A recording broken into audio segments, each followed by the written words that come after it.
Good Saturday morning, everyone. This is my first vlog or kind of way to talk to my students and you guys that are following First Instinct Krav Maga on Facebook. Today, I want to talk to you guys about a argument that I often have in class with the difference between open-handed strikes and closed fist, and pros, cons, what I like, and my opinions on all of them.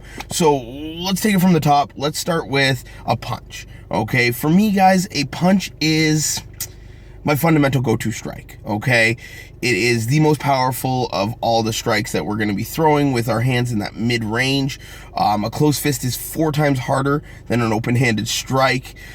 There's a little extra length on it, and it's just more natural. Now, whether that's because I punch every day or whatnot, it is where my comfort level is, and I will use that the most. Now, having said that, is there risks at breaking your hands? 100%. I'm just getting over a break in my right hand last month. It's not hard to do.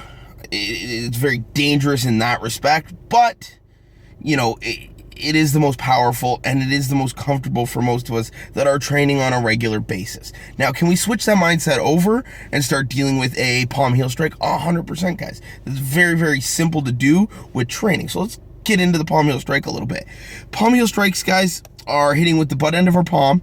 Okay, I like to keep my hand wide open, flat, and I like to have a bit of an angle on it when I'm striking.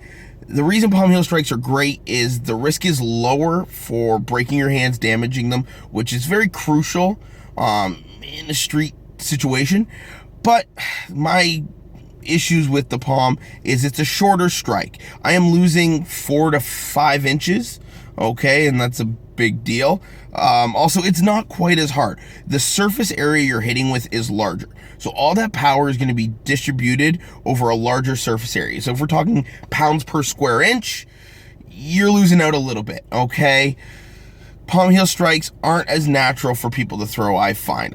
People don't have them in their brain as a strike that they like. So it's a little more training oriented. Now, if you're in law enforcement or, any one of those fields, I am going to encourage that you are drilling palm heel strikes. The visual appeal of a palm heel strike, striking someone with an open hand, is much greater. From a public perspective, if I am trying to deal with someone on a street and people are watching, for whatever reason, a punch looks a lot more violent than a palm heel strike. Again, just my opinion. Now, we also have 2 other, strikes that fall into these categories. One is a hammer fist. The hammer fist, I would say, is the most natural strike going. You watch infants, my daughter, for example, doesn't know how to punch fully yet, but she is throwing hammer fists like a boss. It's just natural for her.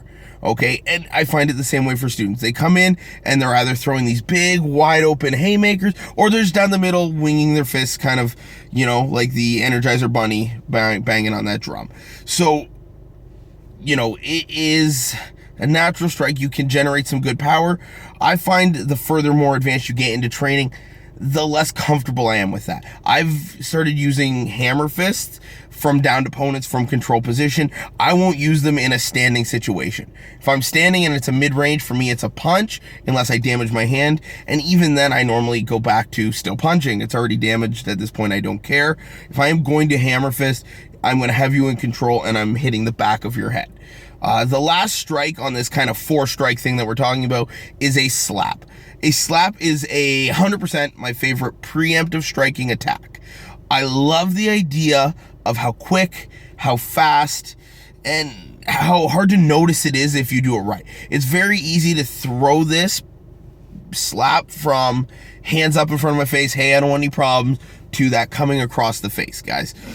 There's lots of power, lots of whip if you can rotate your body properly in it.